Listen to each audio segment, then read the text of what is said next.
Sir, the binge watchers are revolting. They can't understand why you haven't reviewed the show that arguably defined binge watching.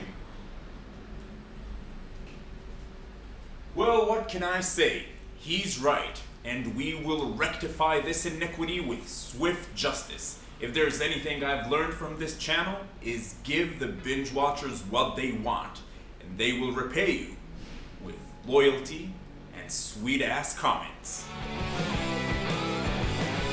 Welcome to Binge Watchers, where we talk about the stories and characters we love and the shows they live in. My name is Ron, and let's talk about Season 1 of House of Cards, finally. So I know that this is insanely overdue. House of Cards was the first Netflix original and also the first show to be distributed in the all episodes now in my face distribution model, which is the best. So House of Cards follows Frank Underwood, a relentless politician that is an expert in getting things to go his way on Capitol Hill. The show follows Frank as he forms relationships, sets political traps, and generally navigates the very dangerous waters of the White House and Congress. The style of storytelling here doesn't leave anything unclear. There's nothing left up in the air. This is Frank's story told from Frank's perspective, and he is literally telling the story to us. I think that this is a style of storytelling that is very difficult to get right, and a lot of shows and movies over the years got it horribly wrong, but House of Cards, and Kevin Spacey in particular,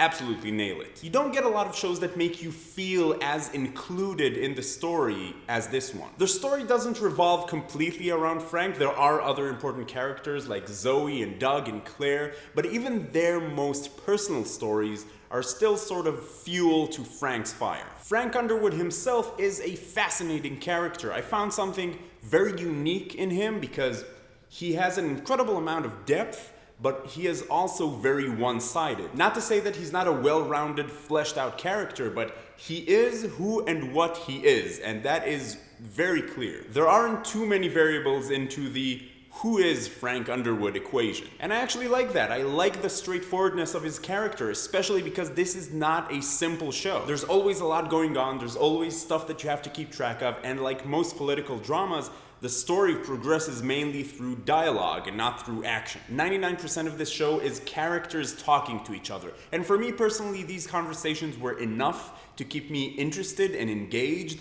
and even to make me tell the biggest lie of all.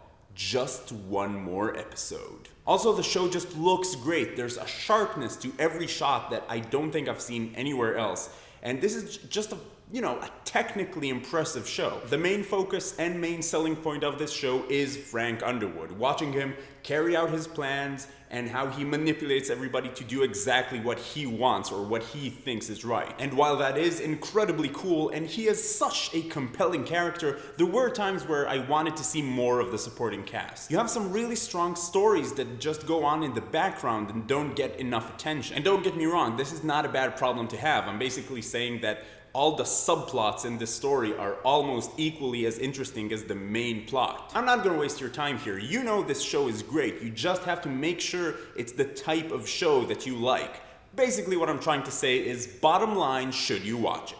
House of Cards is an important show to our binge-watching cultures, and Season 1 has a fantastic story and very compelling main characters. Even the side characters or the supporting characters in this show are absolutely great, and the only bad thing I can say about them is that we don't get enough of them. Having said all of that, it is important to remember that this is a political drama. A show about talking. That doesn't work for everybody. Just know that before going into it. Right now I'm almost done with Season 2 of House of Cards. I can already say that it is very good, but nowhere as good as Season 1. The full review will be up soon. So I know that a lot of you have already watched House of Cards, and I'm specifically talking about Season 1 here. What do you think about the show? What is your favorite side story or supporting character? And also, what is your favorite Frank Underwood moment from Season 1? No spoilers. If you like this video, please give it a thumbs up. It really helps out a lot. And if you're finding Binge Watchers for the first time, welcome. I'd like to invite you to join the Binge Watchers community, where I constantly try to talk about TV every Monday, Wednesday, and Friday,